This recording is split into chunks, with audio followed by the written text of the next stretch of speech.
Assalomu alaykum. Chevrolet Spark avtomobilimiz Devo emblemi akalar. 3-pozitsiya shaxlari galogen bakoylari patsvet. 2010-yil 86 ming kilometr yurgan.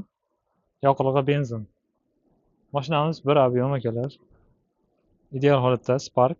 Narxi 2,5 million won. $1,700. Kimga kerak bo'lsa aloqaga ko'rasizlar. Spark yaxshi ko'rgan akalarimizga video tashlab qo'ysanglar. Salon holatlari eshik chig'irchirab qolibdi. Yo'qotamiz uni. Salon qizil, bordovoy. Avtomat korobka. Signallar start akalar. Monitor yo'q. Monitor kerak deganlarga o'rnatib beramiz. Makka olib qo'yib monitor bakoviga. Black box'i alohida monitor makka qo'ysa yaxshi. U tepadagi bu menimcha zapni kamera uchun qo'ygan uni.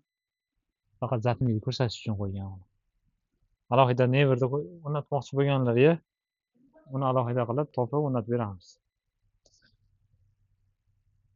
Spark Matiz emblemi qo'yilgan, Devo emblemi akalar. Monitorda unaqa qimmatga qo'ymaydi. Bir 50 ming, 60 mingga topsa bo'ladi. Arzon joylari bor. Shunaqa joylarga kimga kerak bo'lsa, xizmat bo'lsa, qo'ldan kelgancha yordam beramiz. 2,5 million won, $1,700 Matiz Spark avtomobili. Aloqaga chiqib ko'rasizlar akalar.